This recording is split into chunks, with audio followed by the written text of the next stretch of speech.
ang inyong tulay sa himpapawid ng serbisyo publiko. Ang Presidential Broadcast Service, Radyo Pilipinas, Radyo Publiko. Radyo Pilipinas. Radyo Publiko.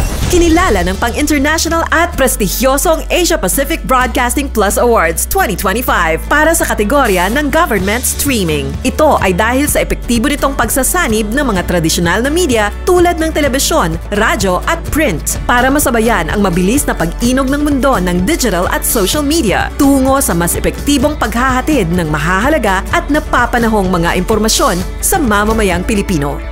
Kinilala rin ang Radyo Pilipinas dahil sa patuloy na pag-akyat ng rating. Ngayon ay matatag sa pang-4 na pwesto sa Mega Manila ayon sa pinakahuling Nielsen Radio Audience Measurement Survey. At sa social media, nakamit ang mahigit 2,000% pagtaas ng bilang ng mga sumusubaybay sa Radyo Pilipinas page sa unang bahagi ng 2025. Patunay ito na ang inyong Radyo Pilipinas Radyo Publiko ay tunay na kaagapay ng inyong pamahalaan sa paghahatid ng serbisyo sa mga mamamayang Pilipino.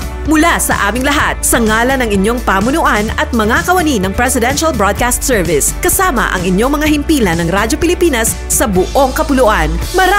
Maraming salamat po sa inyong lahat, sa inyong pagtangkilik at pagkilala. Radyo Pilipinas. Radyo Publiko.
Yes, mga igala, mga adlaw ka natutanan. Welcome din sa itong panaguban sa itong tulumanong tambayan sa Radyo Pilipinas. Kawan ni Armando Finiquito, mga igala. Yes, mga igala, no? Adlaw na kita karong Huwebes, mga igala, pet sa 24 na ning bulan sa Hulyo, tuig 2025, mga igala. Of course! So, kung good gihapon yung makauban, kaya ako man yung katambayan. Armando Finiquito, mga katambayan, no? Anyways, mga katambayan, happy na good mahumaan ang bulan sa Hulyo. So, buwan sa Hulyo, mga igala, may mo na Agosto. Pag buwan sa Agosto, Burmans na! Burmans na good ito, mga katambayan, no? So, medyo kuan na, no? Ma-feel na to ang essence sa Christmas, mga katambayan. So, hopefully, no? Char. Pero bitaw ay, sama so, ginabalik-balik di rin, no? Lahigid ang kaning kuan, lahigid ang kaning essence, mga igala, pag Burmans, no? Okay. Mga lagi na, no? Ganang psychology behind, mga igala ba, no? Nga, pag Burmans na, mga igala, although, no? Amo siguro sa uban, no, nga dili sig nag-celebrate og Christmas, mga igala, pero sa tuwa nga nag-celebrate og Christmas, bisan man katong dati ka nag-celebrate og Christmas, so karon wala nagi maka-feel gyud ko bakuna ka ba nga naay kaning pag-asa, no, umo gina siya, mga igala, despite the balik-balik ko na to, consumerism and capitalism, mga katambayan, no, pero ang the spirit, no, behind, no, sa maong celebration, mga igala, no, well, depende mo po kung ano kay para sa ako ang nagpatigbabaw ang kaning kuan, may patigbabaw ang tudlo sa simbahan, no, para sa ako oo.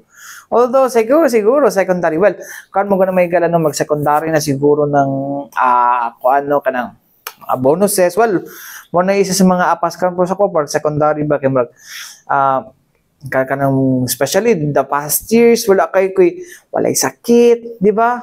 Walay sakit nga kanang grabe, no? Okay, naka-experience ko before nag-celebrate og Christmas, mga katambayan, no, nga kuan kanang sitaw kanang naay kanang grabe nga balatian jud, no. So mo na nga murag Yung anak ko kakuan ka enthusiastic pag uy, bare months na, pila ka months na lang, kanang mga gina-look forward ba, no? Although na iban nga dili ganahan, no? Pero bitaw mga katambayan din ita sa ato ang hisgutan ano. Isa sa mga ginatuan sa mga turista o sa tong ubang mga local tourist man or kuan no, kining ato ang night market no. Just like kaning Rojas Night Market nga nahimutang diha no. Namang mga proposal mga higala no nga mag-ibalhin na ni siya pero agahapon gibutyag gagahapon sa kuan no, tumbalik na punta sa tuang ato ang kodigo mga higala no giparita magkamali no. Gibutyag ni konsehal kuan mga higala no Ragde Ibuyan mga higala.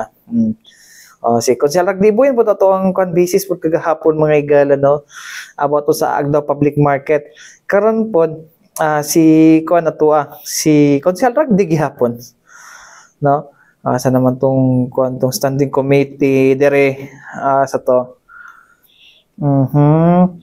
asa man to din kadai lang gyud mga kuan no ara day ang committee ni Konsehal Ragde Buyan mga higala is naa sa kuan iyaha kay kaning kuan government enterprises and privatization sorry kay di pa ko memorize mga higala kay bago man ni konseho karon no gi kuan ni Konsehal Ragde Buyan mga higala no nga kuan tawag ani kanang gusto nila i-improve no kay somehow mobile ang ginato sa mga turista pero para sa mga taga Davao lahi kanang balik na maguna ang tinda go diago no tapos murag walay bago ba tapos isa pa diha mga higala no kay wala kanang murag nay kanang variation mga higala so ang isa sa kuan karon kuan sa to City Economic Enterprise mga higala yung ginasugyot no ni Konsehal Ibuyan sa ato ang City Economic Enterprise nga naay mga innovation o naay bag-ohon no sa maong kuan no maong night market and aside from that napoy laing kuan ba nga murag mas mapanindot pa no ang atong night market para maging enticing siya balik sa ato ang mga katawhan. So anyways may gala no alang sa ubang kuan no impormasyon nga angay natong sa tanong may bawon may gala atong paminaw no si Konsehal Ragde Ibuyan. Paminaw na to.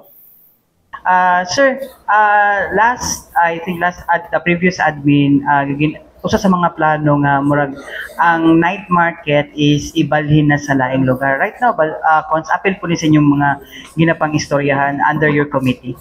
Yeah, actually katong ihagi pod nga meeting namo ni Sir Maki, I brought up the idea that the night market pwede na to na improve kay it is also a vibrant source of tourism sa ato ang city. So when I asked na unsa ba ang current challenges nato? Kay makita man gid nato that there are some vendors na ang baligya is barbecue, juice, maybe we can improve sa variety nato. So I proposed also to him na, sir, why not we can also revisit and amend the ordinance kaya instead of 3 months list term, kay ang vendor man good, they will think of survival, sir. They will think of survival na, hala 3 months ra ko magbaligya diri, I have to focus on profitability and maximizing sa ako ang bottom line. But if we give them ample time, maybe extend na to 6 months ang ilahang list term, and then we can also provide incentives. For example, just an idea, sir, just an idea sa mong meeting. Kung ikaw naka sa top 20 sa mga seller ato sa night market, maybe you could have an incentive na automatic renewal ka or extension. Tama, sir. Maybe you can be automatically renewed. It's because we are giving them incentive to perform and to create ka ng mga unique ng mga products na ginabaligya dito, therefore boosting productivity and efficiency sa toang night market. So thank you sa question. Pero sir, walay naisgutan na transfer? Sa karon sir, wala pa niabot ang among storya dito, but we are open to all possibilities. But we will just make sure nga makater ang kinahanglan pod sa tong vendors. Councilor, follow-up question lang po. Are there any plans po in your committee to digitalize or modernize the city's economic enterprise to improve efficiency and transparency na rin po? Yeah, actually that's a good idea, ma'am, no? Kay karon man god is that we have to be able to cope up sa atong modern economy. Kay pag-abot karon fintech naman gud ang ginastoryahan mo, financial technology, and I am grateful pod nga naapod sila Cons Bonds Militar sa tuang Committee on IT and si Councilor o si Acting Vice Mayor Rigo to support pod ana. Actually, that's a really good initiative, ma'am. Ug na-open up na pod naton previously kay fintech is really important right now.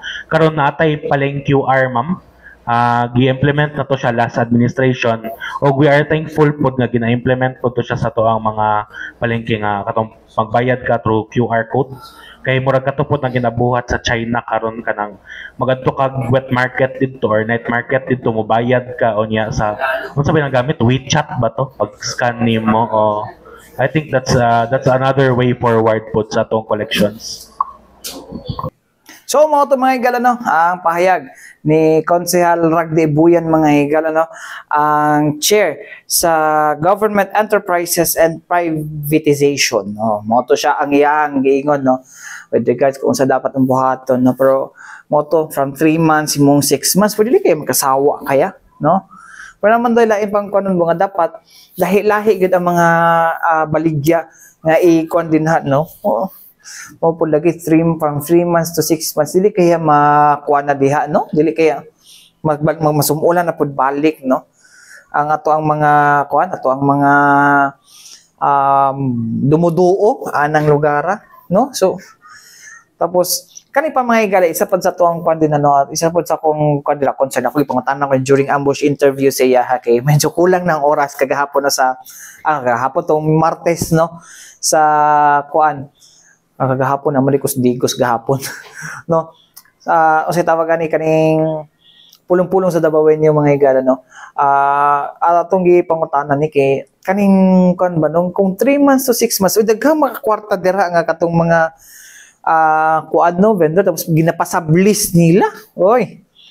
So mo to ipangutana po na ako siya, and then ang isa po sa kuan dira mga higala kay kung sablis man gud niya giparkilahan nila mahal na mahal po ng mga produkto sa pagkaon din na po, no, nga mura na po sila katong mukumpit sa mga naay pwesto nga mga restaurant or uban pa nga mga tindahan. Mo na isa sa mga kuan din na mga higala, no, nga mo na nga murag ang kuan ako is dapat i-over siguro, ha, ako ang yung ko nagsuggest nga i-overhaul, pero magmo akong tanong nga dapat i-overhaul siya, no, aron nga mabag-o na siya dira, no, kinaiuban dira nay mga magic diri. So nagi panahon sa PSSO mga higala nga bisag sa attendance mga higala na agi mo lusot ay na lang. Anyways mga higala, ato ang kanto paminawan balik mga higala, no, ang isa pa ka interview kang Konsehal Ragde Ibuyan. Yes. Last night market. Oo. Ang recording nga ng issue nga ang katong mga nakadaog sa raffle is kaya po parang sa live. Mo lagi. Tapos katong yung suggestion na legislation na what if from 3 months to 6 months will also panapod na murag ilahang kanila gid parang tayo mahal ang ilahang nakuha nga is contract. Actually, we have to put safeguards against that. Mo to gisuggest to nako katong 3 to 6 months because we have to boost competitiveness. Kumutan na ta sa history, people grow, industries grow because there is competition, and competition drives innovation. So ug na sila incentive to be good performers sa ilahang pagbaligya, we should reward them. But at the same time also, we have to put safeguards against kanang rampant nga subleasing pod ana nga mga stalls. So actually, yeah, it's a really pressing need pod. So sa PSS kaning butang safeguards na mag-attendance, pero mga katong mga i-awardan sa is nag-improve po ng ilahang nag-improve po do. Ilahang killing style mga diba? Diba kay ano to? Competition improves innovation. So the more you innovate sa imong safeguards, the more po dang kuan makita po. But ang sako lang is pwede pa nato na may improvement good. Maybe we could take the model po sa kinabuhat sa Japan, natay kinabuhat sa China, katong ginabuhat nila sa ilang mga night markets. So by putting safeguards pod, for example kanang dili nimo sugtan, you also create pod kanang good kanang patagaan pod nimo better good nga business atmosphere didto. For example kanang tagaan nimo sila hard limit na, for example nakadaog na ka sa raffle, you will not be allowed to sublease for more than for parang tawag na for a few months po, diba? For example, ipasublease na nimo na sa previous month, for the next month you have to operate that daily good, diba? So, dili sila pwede sa i-ban if mahakpan sila nga nagsa. Actually, that's part of the talks karon. Kay naagya po na economic repercussions kung mag-sublease ka o dili. So, we have to make sure po na ang need sa tanan is perfectly met ka ng sync siya, babalan siya. Kaya ang isa sa mga reklamo is nagmahal ang baligya sa Rojas Night Market. Oo. Kaya mo compete lagi kay kung mag-sublease ka, meaning mataas po din mong renta. Ako, personally, I am in favor of that. But also, we have to make sure po na kung unsa to mga environment ko dito, ma-preserve to na to at the same time ma-improve na to. So for example, ako, I am personally against that measure katong subleasing. But we have to make sure nga, we have to communicate first atong stakeholders kay we live in a democracy. So meaning all decisions we made was we made through our committee and through proper consultation sa stakeholders. So, mo ito mga igala, ang pahayag ni Konsehal Ragde Buyan mga igal, no? Sa ipahigayong dito, ambush interview na dito ang sa pulong-pulong sa Davao News mga higala, no. So mao na to ang kuan mga katambayan, no. So mo tila iyang sulbad nga nakita. Pero hopefully no masulbad, no, kay unfair kayo mga higala, no. Mo na si unfair kayo ang syudad nag-maintain tapos pipilang lang ka mga individual ang kuan ay mulos no, which is very bad sa to kuan sayang kay gi-close pa nato isa ka kalsada diha na isa ka lane diha mga igala kay tungod dili lang kay tungod lang nga gitagaan og ng mga vendors, no, tagaan og kaning pwesto tapos uguman iilaman daghi hapog ipalis di ay sus ano wala ti kasay ayun ninyo kuan ayun naglimbungi ayun pagpanlimbong, no. Kung may mo na yung diskarte, pero unfair kayo na nga. Dibuhat ba yung night market kaya para mawala tong mga sidewalk vendors o katong mga ambulant vendors nga nagakuan diya, nagapundo diya sa una sa San Pedro Street, dira sa may San Pedro Square do sa City Hall. Karon, namalik na po sila dito tanan. So, usa may pulos karon nga ang night market sama na kamahal sa mga restaurant nga naipwesto. Yung gibayaran dira kung sa tinud lang arkabala lang bayad ta or nabay ka ng kondera rate, no. So para sa this is just my opinion, no. Tanggalon na siguro, balin na siguro ito sa may coastal ng night market kay para maabrihan afford traffic ng Rojas, no. O katong dapit sa may SM ba dol ra man gihapon baktason ra, accessible ra po sa sasakyanan mga katambayan, no. So better siguro ibalhin pero sa tinud mahal pud kay dito oy sus nang 1 minute dito kan mura pug na katong sa mga naipwesto pod uy ngano kay ngun tamay galay and unta makakuan na matutukan na nga although gamay ra may siya nga issue mga katambayan pero kan lang pud ba, no, kay syempre nangyawat ang mga tao nga barato-barato kay nas gawas o dito mahal. Not good, not good. Anyways, mga katambayan, balik ito man lang. So, importante, pinumdum niya ito si Bianan. Yes, mga igala, balik ito diri sa itong panaguban sa itong tulumanong tambayan sa Radyo Pilipinas. Kauban niya, Armando Finiquito, mga igala. Yes, mga igala, kamusta mo da, mga igala, no? Are you still good? Are you still good? Good. No, good pa ba tatanan dira, no? Anyways, mga katambayan, no? Karong hapon na pa itong hisgutan, no, kaning ato ang programa, no, para sa kooperatiba, no, especially katong mga nagasugod pa lang nga mga kooperatiba diri sa tuwa sa Davao City mga igala, no, sa mga programa sa tuwang syudad, no, nga mas i-improve pa, no, in terms of kaning cooperative mga igala, no, okay. Of course, di na to sa kuno nga bisag na yung mga issue diri sa to mga dagko na to mga multi-purpose cooperative mga igala, no, nga issue kay kasi mag-manage mga igala, no. Tako gitapang ang kooperatiba mga igala, no, para matawagan na sa agriculture kanang usay tawagan na gani kanang matigom sila, no. Tapos isa ilahang ilahang goal, one team one goal mo na ang mga igala sa to ang kooperatiba mga higala. And right now mga higala no, under sa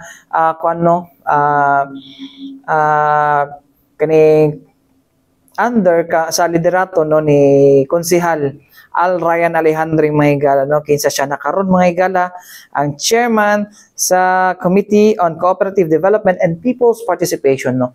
So ihan ang gipangkuan karon no ang mga departamento sa syudad kung paunsa pa mas ma-improve no ang kining mga paghimo og kooperatiba, especially ito sa people's organization no. O mo man ay kuan mga higala nga dapat nagi kanang kuan nga mga kooperatiba mga higala no, people's organization no, kay para dali ra siya dali ra matipon may gala, and kabalo taon sa programa ang mabutang da sila no. So mas better ang cooperative manggod mga gala, it's because naman gud naman gumikon nga maghimo mo ginyuhang negosyo. O mo na target mga gala, mahimo pud sa MSMEs no.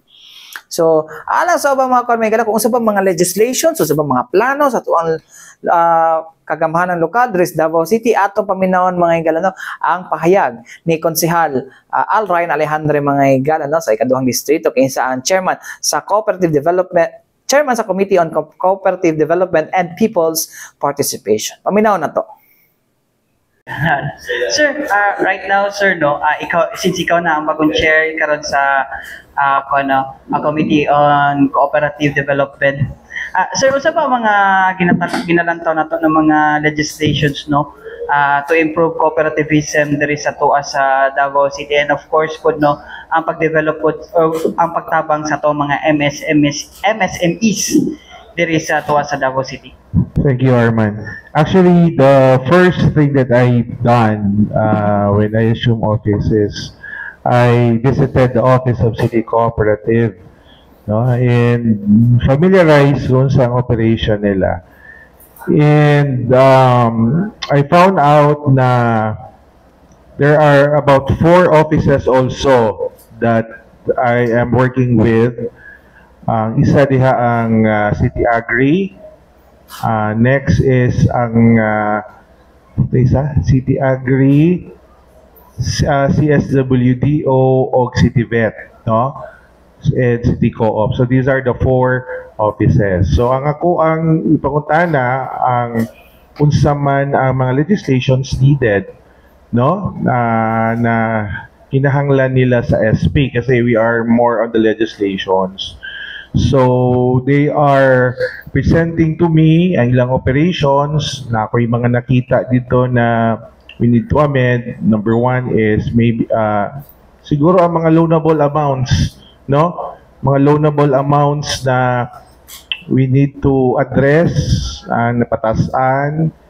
And second is actually na buhat na tong murag one-stop shop no last time ni Councilor Dayap mao manggito na isa ka council who will approve all the applications. So that is a good step forward.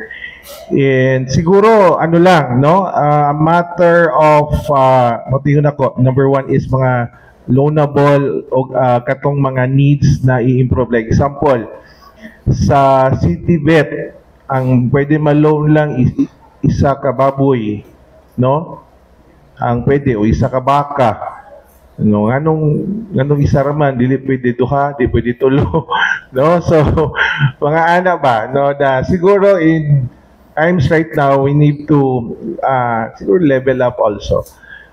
So we are on the stage of again i-verify nako ang mga cooperatives in Davao, familiarization kasi gusto po ni Mayor Baste na i-equip nato ang mga cooperatives or people's organizations, no, to have livelihood para at least they will stand on their own na namukita na, and somehow we are linking to the online platform. I'm talking with the online platform right now. Di lang ko ma-mention of brand that they will help the co-op kung na ay mga products that they have, pwede nila mabutang on their online platform, no? Sa market, murag ka na marketplace nila.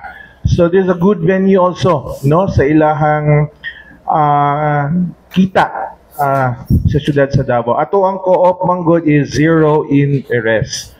So, ang kanang media, nada ba mo cooperative? So pwede mo, as far as 1 million, there's no interest, zero interest ni. So maybe I encourage you to make a cooperative. Kasi ang ubang media sa ubang lugar diya a cooperative. So you can have a loan in our city para po sa livelihood program ninyo soon. Wala man may co-op diri sir, pero co-op daghan. Follow up na na. Ano? Sorry ko.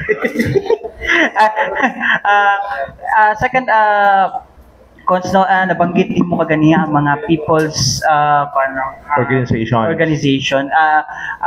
Akuan ba ni particular ba ni katong mga former rebels na there were part of it. No, when I say people's organizations, like example, women's organizations, senior, inyo no, you will be considered as people's organization, pero you cannot go na mag-loan na dako ka ng mga gagmay lang na mga grants. Example, sa CityBet, City Agri, pwede mo. Pero if you want to loan a bigger amount, as far as 300, 500,000, within zero interest for 3 years, you will have a cooperative, no? So, nalang tayo mga requirements diha sa regional cooperative, kalimot ko, CDA, no? And I'm sure you will be qualified.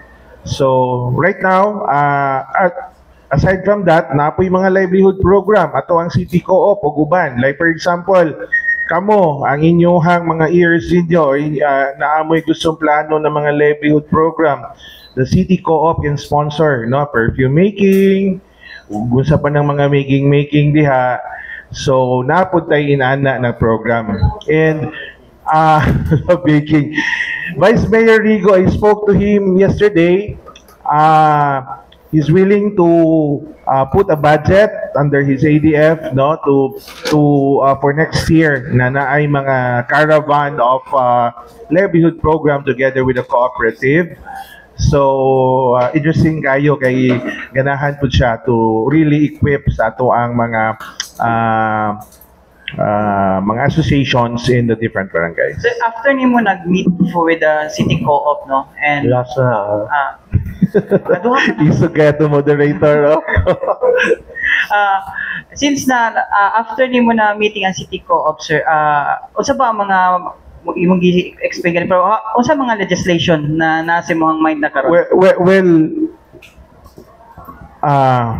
Sabi na ko pag-explain ha. They want more budget. More budget. Yes. Kasi I thought gani dako ilang budget.